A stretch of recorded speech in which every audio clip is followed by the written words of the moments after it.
ॐ नमः सिद्धेभ्यः।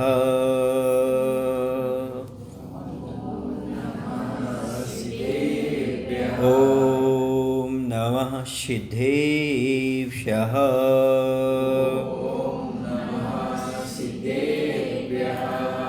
ॐ नमः सिद्धेभ्यः।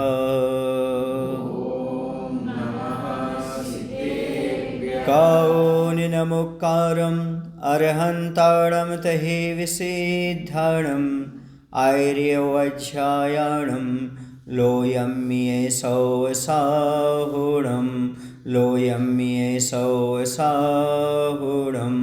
बोलिए अहिंसा परमो धर्म की जय हो। देवादिदेव श्री शांतिनाथ भगवान की जय हो। आचार्य गुरुदेव भगवान श्री विद्यासागर जी महाराज की जय हो। आचार्य समय सागर जी महाराज की जय हो।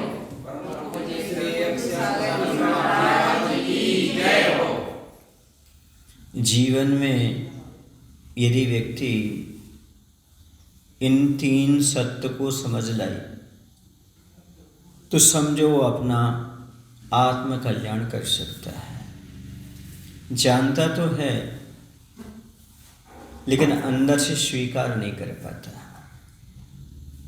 क्योंकि सत्य को स्वीकार करना हर किसी के बस की बात नहीं होती। देखते हुए, जानते हुए, समझते हुए दूसरे के साथ घटना घटित होते हुए देख करके भी आदमी उसको एक्सेप्ट नहीं कर पाता है, अंदर से स्वीकार नहीं कर पाता है कि वास्तव में ये चीज़ जो सामने वाले के साथ घटित हो रही है वो एक दिन मेरे साथ भी घटित होगी क्या। जैसे देखने में आता है कि अंधेरे में शरीर की छाया साथ नहीं देती। सबको समझने में आता है, देखने में आता है। अंधेरे में आप जब कभी भी चलेंगे तो आपके शरीर की छाया आपको दिखाई नहीं देगी। इससे अर्थ क्या हुआ? इससे अर्थ ये निकला, जब तक आप उजाले में रहते हो तब तक शरीर की छाया साथ देती है। जैसे अंधेरे में पहुंच जाते हैं वैसे ही शरीर की छाया भी साथ छोड़ देती है। इस स्वार्थी दुनिया में कौन किसका साथ देता है? परछाइयाँ भी साथ छोड़ देती हैं जब घोर अंधेरा होता है। ये सत्य है, ये पहला सत्य है कि दुनिया में कोई किसी का साथ देने वाला नहीं है। जब जीवन में ऐसे मोड़ आते हैं जब समझ में आता है कि संसार में कौन अपना है और कौन पराया है, ये हर क्षण रहने वाली परछाई भी अंधेरे के समय साथ नहीं देती। वैसे जब तीव्र पाप कर्म का उदय आता है तब कोई साथ नहीं देता। अंधेरे का अर्थ है पाप का उदय। जब जीवन में आता है तब कोई व्यक्ति साथ देने वाला नहीं होता। एक सत्य को यदि कोई व्यक्ति समझ ले तो ही वह धर्म ध्यान में लग जाए, आत्म कल्याण में लग जाए, वो इधर उधर की बातों को अपने आप समाप्त कर दे और एक विचार करने लगे, एक चिंतन करने लगे कि हमारे लिए दुख में साथ देने वाला, सब समाप्त होने के बावजूद भी हमारे साथ रहने वाला कोई है तो धर्म है, और उसके बारे में वह प्रयास करने लगे, उसको धारण करने लगे। दूसरी बात है बुढ़ापे में काया। पहली बात कौन सी? अंधेरे में छाया, बुढ़ापे में काया। काया मतलब शरीर।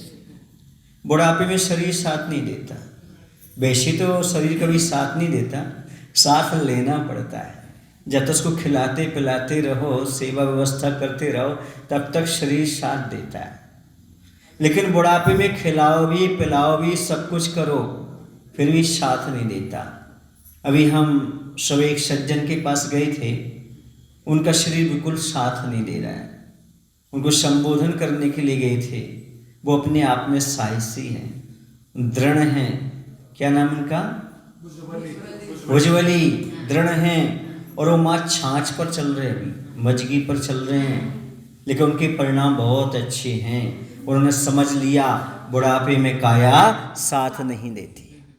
इस बात को समझने के बाद उन्होंने क्या किया, अपने शरीर से ममत्व को हटा दिया, और शरीर को ममत्व हटा करके मात्र छाछ पर ही डिपेंड हैं। कहने का तात्पर्य ये है कि जब व्यक्ति को भान हो जाता है ये शरीर हमारा साथ नहीं देता, तो मात्र धर्म ही एक काम में आता है, और इस शरीर को छोड़ देता है, लेकिन धर्म की रक्षा के लिए तत्पर बना रहता है। अपने परिणाम को संभालने की इच्छा उसके अंदर जागृत हो जाती है कि वो शरीर कभी साथ देने वाला नहीं, और बुढ़ापे में तो बिल्कुल भी काम नहीं करता। इसलिए तो कहा है उम्र रहते हुए धर्म कर लो। जब तक आपका शरीर साथ दे रहा है, इंद्रियां शिथिल नहीं हुई हैं, बुढ़ापा नहीं आया है, नेत्र ज्योति कमज़ोर नहीं पड़ी है, जब तक आप में चलने फिरने की क्षमता है, तब तक आत्म कल्याण में प्रवृत्त हो जाओ। संयम आदि ले लो, अपना आत्म कल्याण करो, वृत्ति बन करके आत्म कल्याण करो, क्योंकि ये बुढ़ापे में शरीर साथ देने वाला नहीं है। जिस उम्र में आप पाप कर सकते हो, कर्म कर सकते हो, उसी उम्र में धर्म किया जा सकता है। जिस उम्र में कर्म नहीं कर सकते, उस उम्र में धर्म भी नहीं किया जा सकता। शरीर वही है, चाहे तो कर्म में लगा लो, चाहे तो धर्म में लगा लो। एक अवस्था होती है, एक उम्र होती है। इसलिए लिखा है ग्रंथों में, बुढ़ापे में धर्म तो श्रम मात्र है, परिश्रम है।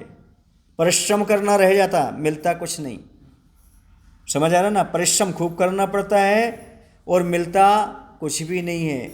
और जवानी में परिश्रम कम किया जाता है और फल ज़्यादा मिलता है। जिस उम्र में कर्म नहीं किया जा सकता, उस उम्र में धर्म भी नहीं किया जा सकता। जिस उम्र में कर्म कर सकते हो, उसी उम्र में धर्म कर सकते हो। ये आपकी उम्र अभी धर्म करने की है, कर्म करने की नहीं है।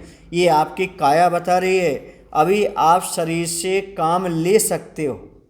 बुढ़ापे में शरीर से काम भी नहीं लिया जा सकता। शरीर कभी काम नहीं करता, बचपन में भी नहीं करता, जवानी में भी नहीं करता, बुढ़ापे में भी नहीं करता।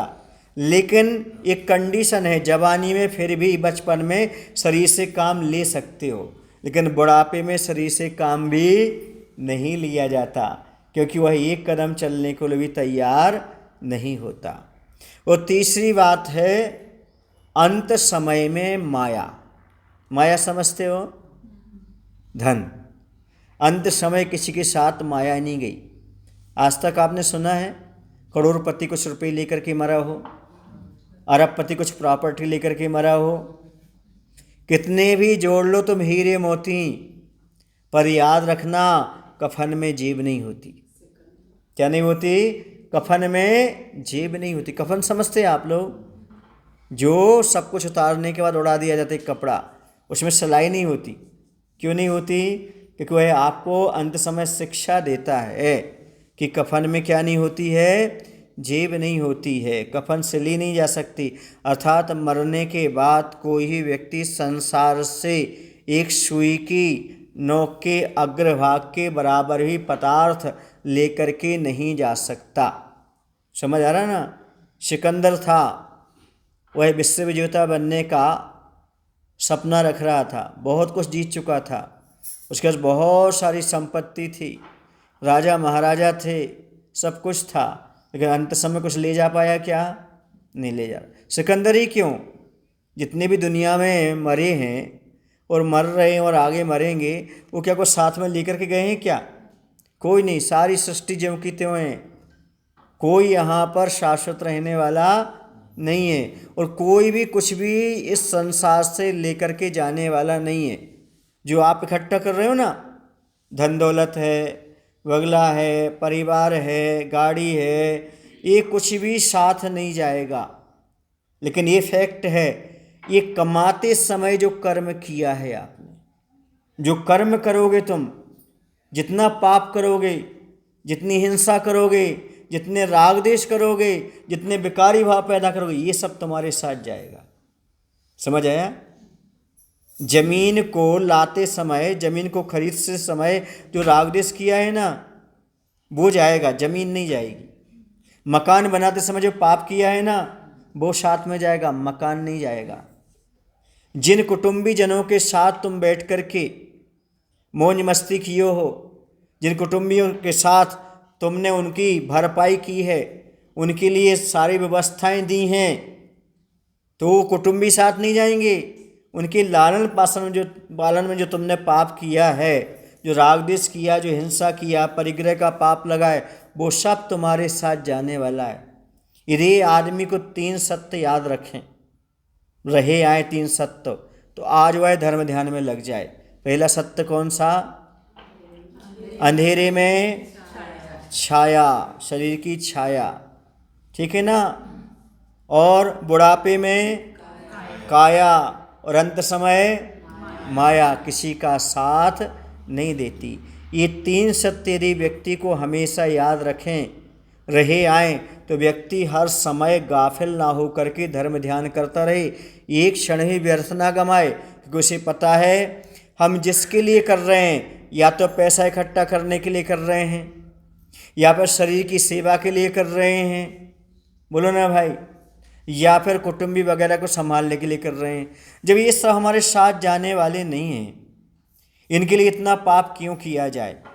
ठीक है, इनकी व्यवस्था की जाए, व्यवहार की दृष्टि से इन सब का निर्वाह किया जाए, कर्तव्य का पालन किया जाए, लेकिन कभी भी आत्मा के कल्याण के बारे में भूला ना जाए। यदि ऐसा व्यक्ति को ख्याल रहता है, तो निश्चित रूप से वह आज भी घर बैठ करके धर्म ध्यान कर सकता है। आज भी वह नरक जैसी दुर्गति जाने वाले जैसे पाप से बच सकता है। आज भी वह 16वें स्वर्ग तक की यात्रा करने का क्या जिम्मेदार हो सकता है। क्यों? क्योंकि ये सब कुछ करते हुए भी वह इतना ख्याल रहे कि जो हम पाप कर रहे हैं, जो कुछ भी हम क्रिया कर रहे हैं, ये सारी क्रियाएं, ये सारे पाप हमें दुर्गति में ले जाने वाले हैं। तो आज वह छोड़ सकता है। जिस शरीर के लिए कर रहा है, वह शरीर का भान हो जाए, ये शरीर हमारे साथ जाने वाला नहीं है। और जब तक शरीर रहेगा तब तक दुख उत्पन्न होता रहेगा, जब तक शरीर है। क्योंकि कर्म 9 कर्म के बिना फल नहीं देता। जो कर्म का उदय है, इस शरीर आदि 9 कर्म के माध्यम से ही फल देता है। तो अनादि काल से शरीर ने सुख नहीं दिया हमें। क्या दिया? अनादि काल से दुख दिया है। एक बार की बात है, आपको संस्मरण सुनाते हैं। छपारा की ओर बिहार हो रहा था, कोनीजी क्षेत्र से। तो रास्ते में एक गांव पड़ा, यही सर्दी का समय था। आचार्य के साथ थे, तो उस समय कक्ष के अंदर बैठे थे, तो शरीर में कांटे उठ रहे थे। कांटे समझते? रोमटे, ठंडी के कारण, है ना, शरीर में कपकपी उठ रही थी। तो मैंने कहा आचार्य जी धूप है, धूप में बैठ लीजिएगा। तो आचार्य कहते पहले तो लोग भगवान की छाया में आते हैं, फिर धूप की बात करते हैं। तो हमने कहा आचार्य वो धूप नहीं, ताकि आपकी सर्दी दूर हो जाए। आचार्य ने नहीं सुना। मैंने कहा देखो आचार्य, आपके शरीर से कांटे उठ रहे हैं, रोमटे खड़े हो रहे हैं। तो आचार्य ने अच्छी बात कही, सुनो अच्छे से। क्या कहा आचार्य ने इस बात को सुन करके? उन्होंने कहा कि इस शरीर से आज तक कांटे ही उठे हैं, फूल कब खिले? मैंने समझे? इस शरीर से हमेशा दुख ही मिला है, कभी सुख की प्राप्ति नहीं हुई। इस शरीर से यदि सुख प्राप्त करना चाहते हो, आचार्य कहते हैं इस शरीर से संयम का पालन करो। किसका पालन करो? संयम का पालन करो। इसे पोषो मत, इसे सुखाओ। अर्थात धर्म ध्यान करो, संयम का पालन करो, व्रत का पालन करो। इस शरीर को जितना पोषण करोगे, इस शरीर को जितना खान पान दोगे, उतना आप कर्म का बंध करोगे और आगे जाके दुख भोगोगे। जितना इसको सुखाओगे, जितना इससे संयम का पालन करोगे, उतना आगे चल करके आप आनंद से रहोगे, उतना आप सुख प्राप्त करोगे। तो 3 सत्य हमेशा जीवन में याद रखना। क्योंकि 3 बजे तक का हमने आपको समय दिया था। आप जितने बजे आ गए, जितना आपको लाभ मिलना था तो उतना मिल गया। सबसे पहला याद रखना, अंधेरे में छाया, बुढ़ापे में काया और अंत समय माया साथ नहीं देती। ये 3 चीज़ें याद रखोगे तो आपको धर्म ध्यान में मन लगेगा और आज ही आप पाप को छोड़ करके आत्म कल्याण प्रवृत्त हो सकते हैं। बोले महावीर भगवान की। आचार्य गुरुदेव भगवान श्री विद्यासागर जी महाराज की। हे प्रभु, हम सभी को इतनी शक्ति, इतनी बुद्धि देने की कृपा करो ताकि हम अपने जीवन की सच्चाई को समझते हुए सतमार्ग का अनुसरण कर सकें। नमो शिवाय।